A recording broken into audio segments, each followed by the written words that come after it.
Bismillahirrahmanirrahim. Rabbi zidni ilman warzuqni fahman. Amin.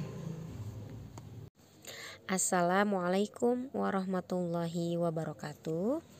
Anak-anakku sekalian, hari ini kita akan belajar mata pelajaran IPS mengenai tindakan yang dapat mengancam kelestarian hewan dan tumbuhan. Minggu kemarin kita sudah mempelajari mengenai lingkungan, bahwasanya lingkungan merupakan tempat tinggal bagi makhluk hidup, baik berupa hewan maupun tumbuhan.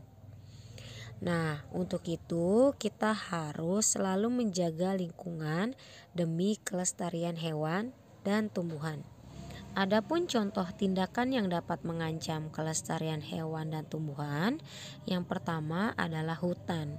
Jika hutan yang terus-menerus ditebangi pohonnya, maka hewan dan tumbuhan akan kehilangan tempat tinggalnya. Dan fungsi pohon sebagai paru-paru bumi akan semakin berkurang jumlahnya. Contoh yang kedua, orang-orang yang memburu hewan di hutan secara liar seperti memburu harimau untuk diambil kulitnya atau gajah yang diambil gadingnya, maka perbuatan tersebut berbahaya untuk kelestarian hewan-hewan tersebut, sehingga hewan menjadi langka ataupun punah. Contoh yang ketiga adalah sungai. Jika sungai yang tercemar oleh limbah rumah tangga atau pabrik, maka ikan di sungai akan mati karena keracunan. Nah, kita pun tidak dapat beraktivitas seperti bermain air atau berolahraga di sungai, karena sungai sudah kotor. Nah, jika sungai tercemar, maka laut juga ikut tercemar, karena laut merupakan tempat sungai bermuara. Dan makhluk hidup yang ada di laut pun juga akan ikut rusak. Limbah yang ada di dalam sungai dan laut dapat membuat ikan-ikan yang hidup di dalamnya menjadi berbahaya untuk dimakan. Mengapa? Karena sudah mengandung racun dari limbah. Nah, sekarang contoh yang keempat. Contoh yang keempat, banyak nelayan yang menggunakan pukat harimau untuk mengambil ikan di laut. Itu berbahaya karena merusak kehidupan makhluk hidup. Ikan-ikan kecil akan ikut terjaring. Akibatnya, ikan di laut akan terus berkurang dan orang-orang akan sulit untuk mengkonsumsi ikan dari laut.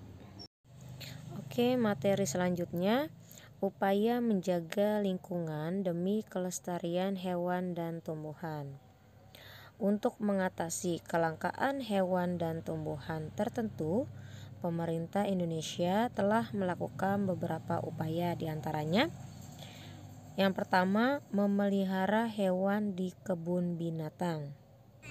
Contoh kebun binatang di Indonesia, ada kebun binatang di Ragunan seperti di Jakarta, Batu Sikrit Zoo di Jawa Timur, dan Bali Zoo di Bali. Kemudian upaya yang kedua yaitu membuat Suaka Marga Satwa. Nah, Suaka Marga Satwa adalah kawasan hutan yang dilindungi dan digunakan untuk melindungi dan melakukan penelitian terhadap hewan-hewan yang terancam punah. Suaka Marga Satwa biasanya tidak dapat dikunjungi oleh masyarakat umum. Kemudian upaya yang ketiga yaitu membuat cagar alam.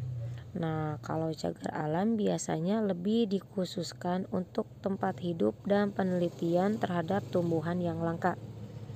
Tumbuhan tersebut akan dibiarkan berkembang secara alami dan dilindungi dari perusakan manusia. Nah, cagar alam biasanya tidak dapat dikunjungi secara bebas oleh masyarakat umum. Upaya yang keempat, mendirikan taman nasional. Nah, pada taman nasional, masyarakat umum masih dapat mengunjungi dengan mematuhi aturan-aturan yang sudah ditetapkan. Contohnya, Taman Nasional Tanjung Puting yang berada di Kalimantan dan Taman Nasional Waikambas yang berada di Lampung. Ada tugas untuk kalian mengerjakan halaman 80 di buku paket. Ada 3 soal yang harus kalian jawab.